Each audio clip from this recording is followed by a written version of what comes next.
Muy buenos días, hermanos.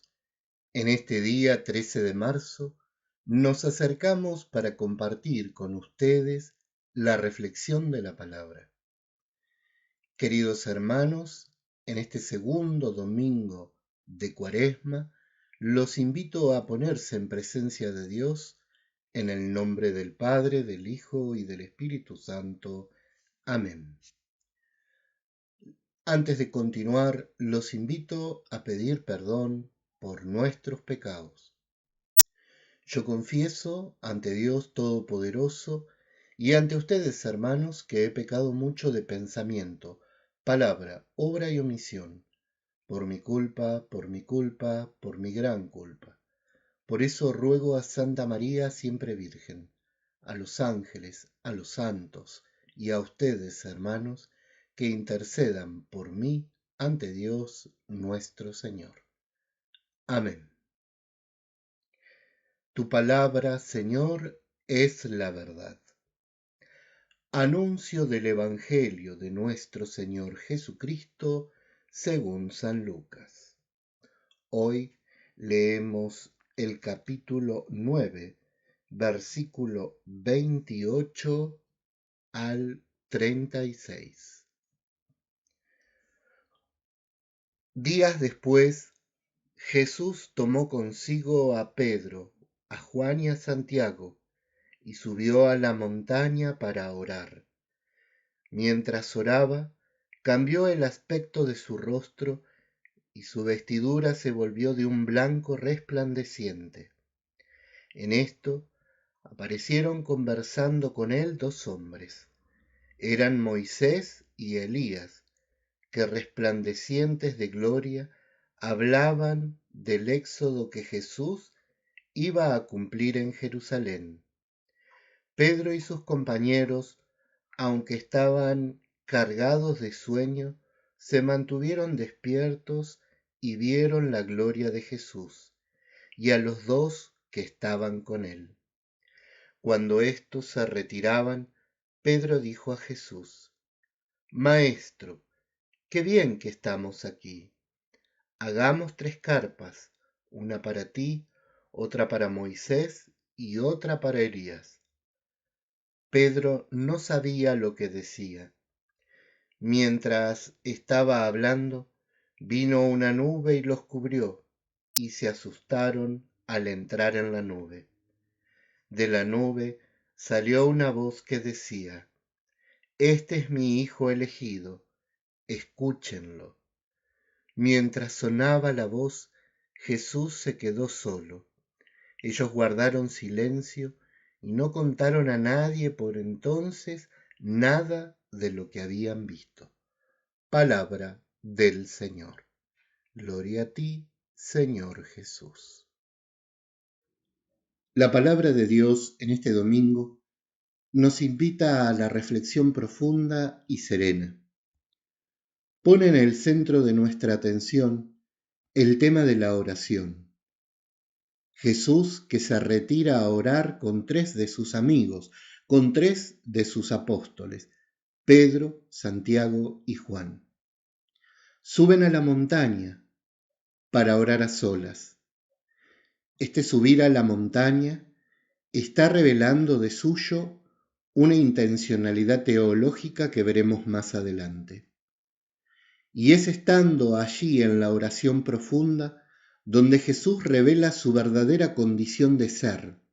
Se revela como lo que es en verdad. Revela que es el Hijo de Dios encarnado. Orando, dice la palabra, su rostro cambia y sus vestiduras se vuelven resplandecientes.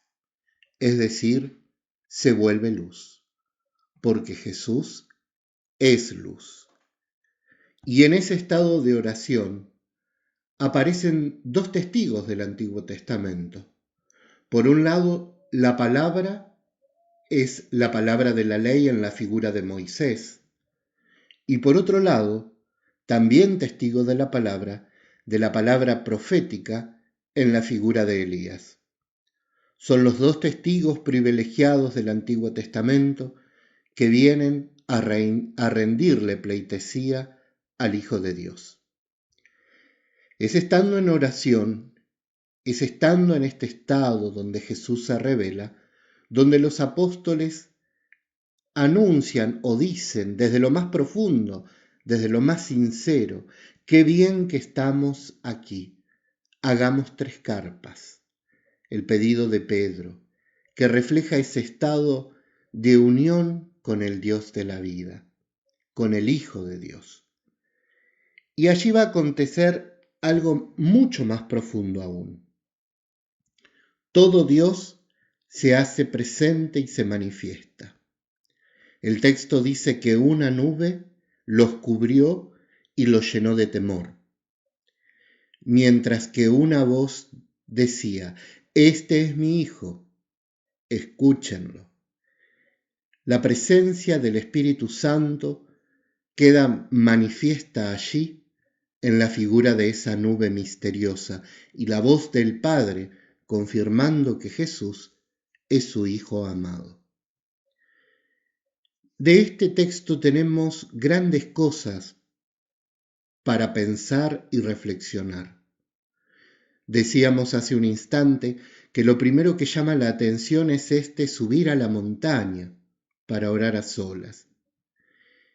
Esta figura de la montaña es un topo teológico, nos habla de un lugar sagrado, hay una intencionalidad teológica, y es que justamente el camino de oración es un camino de ascenso, un camino que lleva a elevar la espiritualidad, la conciencia, a iluminar el corazón humano, a elevar el corazón humano. La oración, de suyo, se vuelve el camino privilegiado para el encuentro con Jesús, con este Jesús que siempre está queriendo revelarnos quién es verdaderamente. Este Jesús que se manifiesta en su gloria cada vez que asiduamente intentamos el camino de la oración. Pero ciertamente, para encontrarnos con este Jesús, debemos transitar por este camino. Es allí donde Jesús se manifiesta como lo que verdaderamente es, el Dios providente. Ese Dios que se hace todo presente porque es uno solo y actúa en esas 3 personas de manera constante, la Trinidad actuando permanentemente unida. El Espíritu se hace presente y la voz de Dios confirmando quién es la persona de Jesús.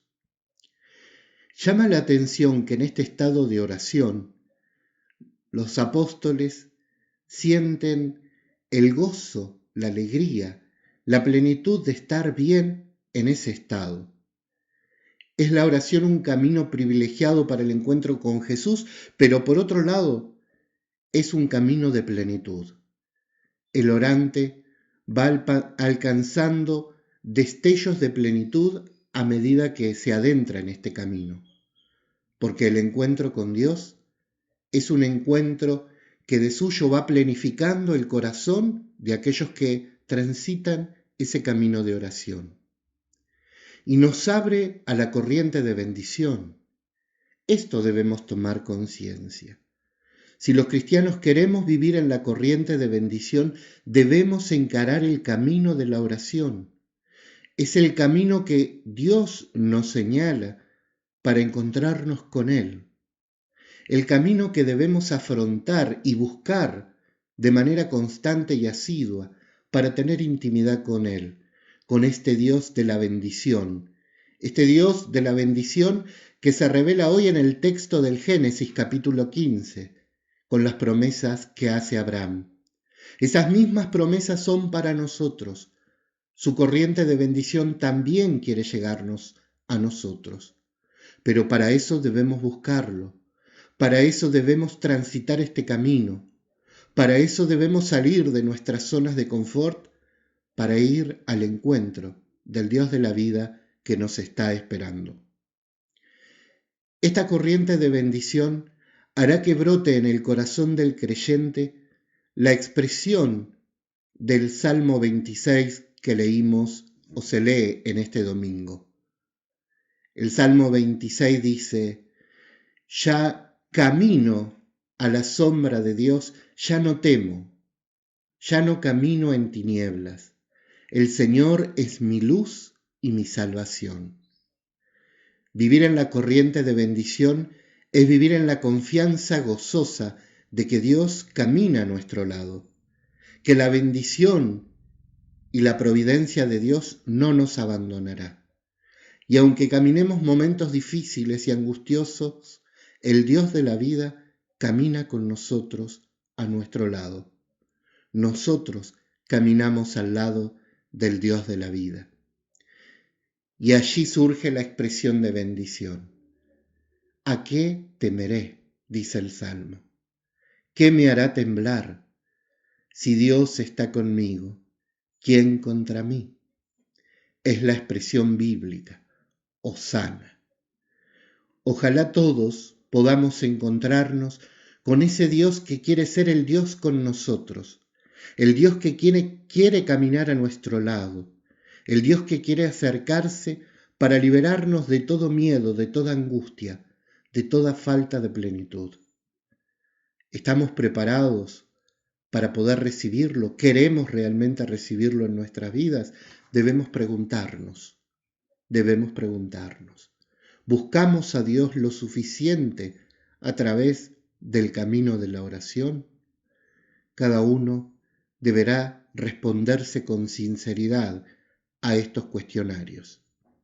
Queridos hermanos, en este día llegue a todos ustedes la bendición. Que el buen Dios los abrace, los proteja y los libre del mal. Que nos libre del mal del mundo. Que nos libre de esta guerra que hoy atraviesa la historia de la humanidad. Que llegue la paz a Ucrania. Que se termine este conflicto. Que el buen Dios bendiga a nuestras familias. En el nombre del Padre, del Hijo y del Espíritu Santo. Amén. Queridos hermanos, si esta reflexión fue de vuestro agrado, los invito a que nos dejen un me gusta y se suscriban al canal de la Fundación Shekinah Presencia de Dios para poder continuar nuestra obra evangelizadora a través de las redes. Muchas gracias y bendecida semana para todos ustedes.